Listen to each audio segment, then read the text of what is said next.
What's up, Street Talks? It's Eric from the Eric Street Photography blog. Currently on the streets of Saigon. When I started shooting street photography, I was really frustrated because, I was so afraid to approach strangers, didn't know what tips and techniques to use, didn't know rules about composition from the masters. And so over the next few years, I started experimenting a lot with different approaches. And one day I thought to myself, why not share this information with the rest of the world? So I started my blog. And through my blog, I've learned some of the tips and tricks I personally learned along the way. I'm still a student, I still have a lot to learn, but I feel that my passion and my purpose in life is to share this knowledge I've learned about street photography. What I personally love most about street photography is the chance to interact with the world, interact with strangers, people I normally wouldn't talk with on the streets. And I feel through street photography I've better learned to understand myself, my role in society. And through this video I want to share some of the tips and tricks I've learned along the way, so hopefully you guys can learn a thing or two. Thanks a lot for watching.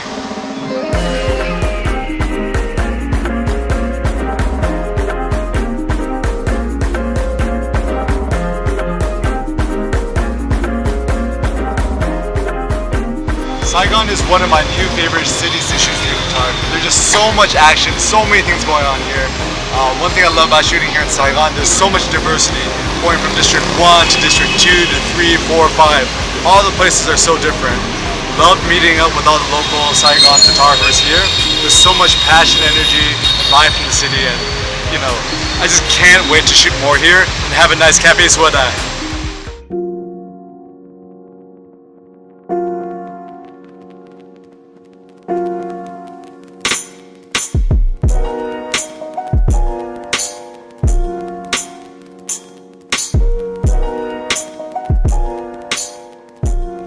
So a lot of people ask me, what is street photography?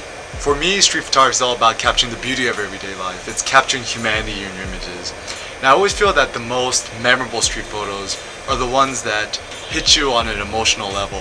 The photos that tell a story, photos that invite the viewer to go into your image, experience it, and wonder, I wonder what happened there. And for me, street photography is a better way to experience reality. When I have a camera with me, I see things that I usually don't see when I don't have a camera with me. So I think as a street photographer, it's really important to always have a camera with you wherever you go, because you never know when the decisive moment is going to appear. Also feel like a good way to get inspired is to travel.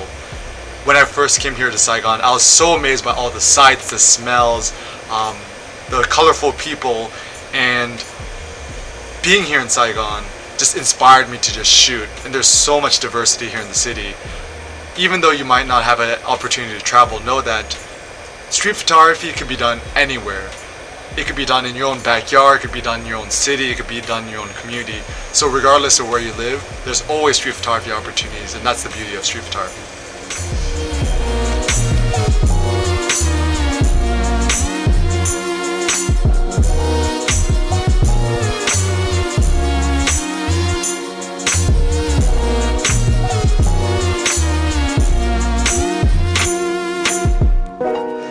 So we're currently in Jalun Market here in Saigon. It's in Chinatown, District 5. One of the most difficult things in street photography is overcoming your fear of approaching strangers.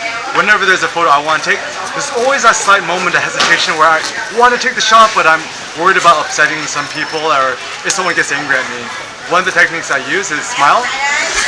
Smiling is one of the best ways to disarm people, especially when you're in a country where you can't speak the local language, which brings you to point number 2. Learning a few phrases in the country you're in. So for example, I'm here in Vietnam. I've been learning a little bit of Vietnamese, certain things that get me a long way. Xin chào, which is a very respectful way to say hello. Cam ơn, which is thank you. Chụp hình means photo.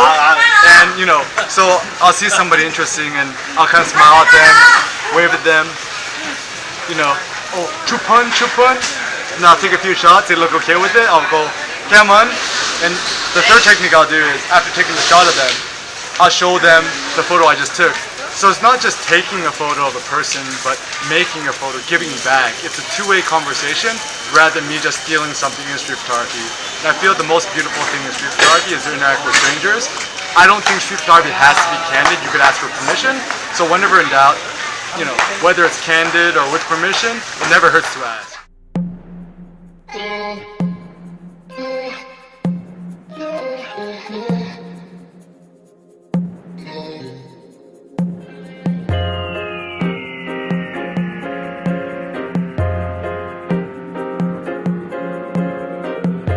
So when I'm shooting street photography, there's two methods I like to use. The first one is hyperfocal focusing, which means I'm pre-focusing my camera, setting it to manual focus, putting it about 1.2 meters, which rule of thumb is about 2 arm lengths away, setting the aperture to f8, which gives me a relatively deep depth of field.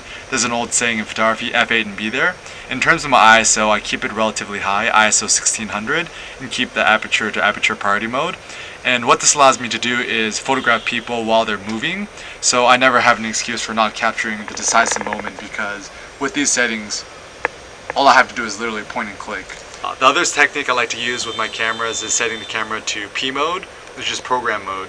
So on the X-T1, this is setting the camera to aperture priority mode, letting the aperture select itself, and keeping my ISO relatively high, same thing around 1600.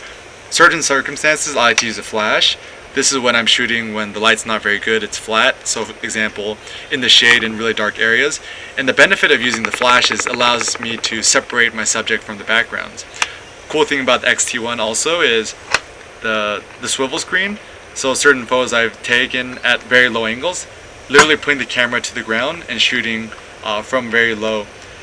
I think ultimately the most important thing about a camera in street photography is something that's small, compact, always with you, and becomes a part of your everyday life. So yeah, the X100S is awesome for that.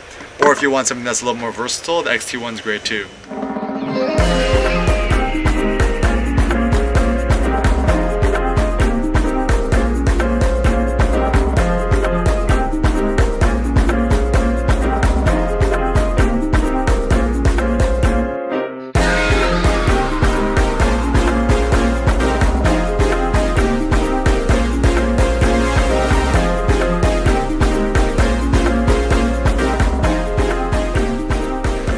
If I gave myself advice in street photography, this is the advice I would give myself.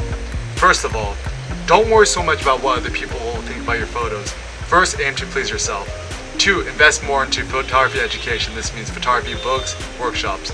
3, don't just take one photo of a scene. In street photography, work the scene. That means taking 20, 30, or even 40 photos. 4, don't be a tourist. Take your path off the beaten road and just let your curiosity follow you. And lastly, don't forget to have fun. Street photography is supposed to be fun. If you're not having fun, why are you doing it? If you want to learn more about street photography, check out my blog, erickinphotography.com/blog. See you there. Peace out.